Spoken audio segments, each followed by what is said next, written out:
Hello everyone, responders. This video is especially going to be directed more to people out in the field, those who are dealing with bypasses, either be it water or wastewater, specifically for hose ramps. Now, hose ramps are important when using lay flat hose because when you have this hose laid out in the streets or highway, whatever it is, it's impossible to avoid vehicles and utilities in general, water, wastewater. They do not like to dig. They don't like to break up their asphalt if they don't have to. And that's where hose ramps come in, and it can be very useful. So here at my company, Portable Pipeline Systems, we've had a history of making hose ramps for customers, specifically water and wastewater utilities, especially the steel ones, as you can see in these images right here. However, the problem with steel ramps is that they are a bit heavy and they can be on the higher side of price. They're very durable. That's one of the great things about them, but they're heavy and they're not easy to make. So most utilities don't want to pay for higher priced hose ramps if they're not going to use them every day, and bypassing is definitely not something most utilities want to do on a daily basis, but sometimes you need to for emergency reasons. So we're going to get into some of how these hose ramps that I'm going to show you today, how they're made, and the case study we have here. And this is going to be a very quick video. Okay, so let's go to the specs. Recently, we've been recommending these new recycled hose ramps, rubber recycled hose ramps. And they're pretty cost effective, and so far everyone seems to like them. A lot of my customers like them. And this case study I'm going to show you will be discussing specifically the 4-inch rubber hose ramps, and they're pretty good. I have to say, everybody that I've sold them to or recommended, they've liked them.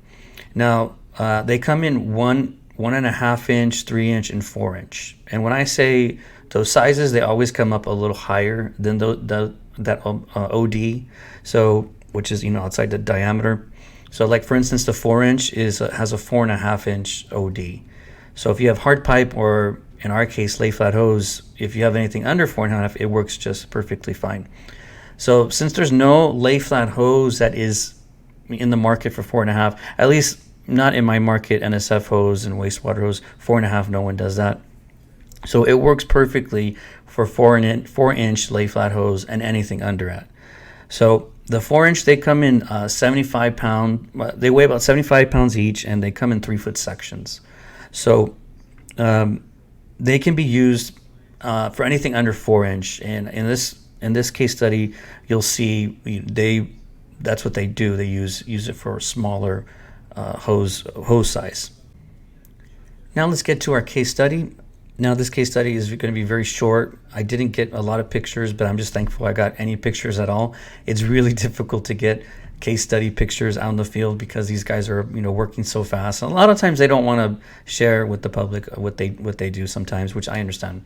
So I'm very thankful that San Jose Water Company shared these real case photos with us. And in this case, they're using 1-inch NSF hose with a 4-inch ramp.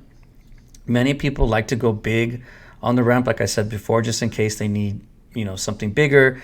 But most of the time they're going to go smaller. 4-inch is usually used for jumping hydrants, not for small residential areas, which it can be used for that as well. But typically people like to go with 1-inch if they're going to go to houses, specifically through the hose bib or the meter. So in this case, they had 4-inch ramps because they have plenty of 4-inch hose as well, and they wanted to be able to use it for both. Excuse me. And as you can see, this is a residential area, and they had no problems with the driveways. They specifically said that. The only small problem they had was the 4-inch hose ramps on the more major, busier the streets would move a little. My customer mentioned he wished he would have used a little more cold patch, asphalt replacement to kind of hold them in place. So, which is a great idea. Hose ramps are always going to move, no matter what. If they're steel, rubber, it just depends on how heavy the traffic is and how well you control your traffic. I would recommend putting a full stop sign on hose ramps. If you're going to have a hose ramp cross a major street, you definitely would need a stop sign, because cars will just go at it as fast as they can. They don't want to stop. So really, traffic control is what makes it better. You can't expect a hose ramp to be able to take that kind of beating for high speeds. There's nothing out there that will do that, and you don't want that, because that's dangerous. So drivers are always going to go faster than they probably should be going.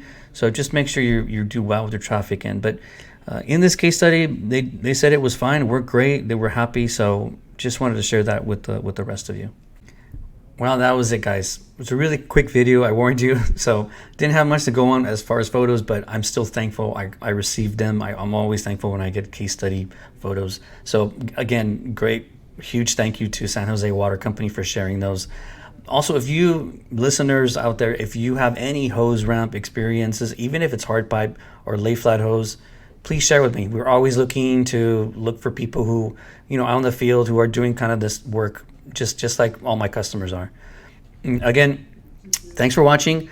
And like I say, always think ahead, and I'll see you in the next video or podcast. Thank you.